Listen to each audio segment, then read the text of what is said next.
તમને ખબર કેટલાક લોકો તમને એટલા માટે ખરાબ ક્લોઝર નથી આપતા કે એ તમને ડિસરિસ્પેક્ટ કરવા માંગે છે. ક્યારેક કેટલીક વાતો તમારા કંટ્રોલમાં નથી હોતી તો પણ તમે ફોર્સફુલી એને મેનેજ કરવાનો પ્રયત્ન કરતા હો છો.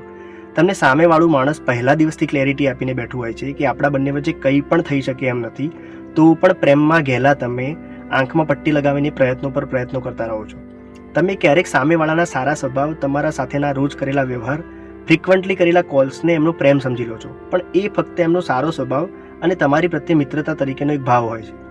એ લોકો એટલા સારા હોય છે કે એ ભૂલથી પણ કોઈનું મન દુઃખ ના કરી શકે કે ના કોઈની ડિસરિસ્પેક્ટ કરવા માંગે છે, પણ એના પહેલા દિવસથી કરેલી ક્લેરિટી અને એની રોજ તમને કહેલી એ વાતને જ્યારે તમે ધ્યાન નથી આપતા અને એની સાથે જીવન જીવવાના વિચારો કરો ત્યારે એ એમના મનને દુઃખ આપે છે અને ત્યારે એમની પાસે ફક્ત એક જ લાસ્ટ ઓપ્શન વધે છે, એક ખરાબ ક્લોઝર.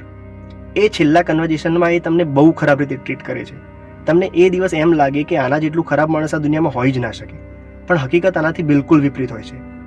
એમનો કોઈ પણ ઉદ્દેશ્ય તમારું અનાદર કે મન દુઃખ કરવાનો નથી હોતો, પણ તમે જીવનમાં એક વધુ યોગ્ય વ્યક્તિ શોધી શકો અને એમની પાછળ તમારો વધારે સમય ના બગાડો એ માટેના એક જેન્યુઇન પ્રયત્ન હોય છે.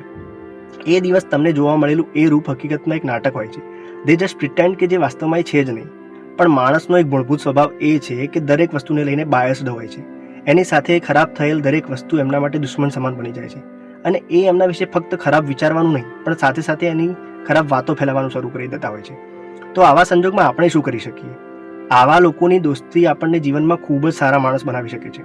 તો એમને નફરત કરવાને બદલે એમનું જીવન શાંતિથી જીવવા દઈએ અને એમની સાથે રહી શકો તો બરાબર, નહીંતર એમની સ્પેસ આપીને એમને અને પોતાની જાતને આગળ વધવા દઈએ. ધન્યવાદ.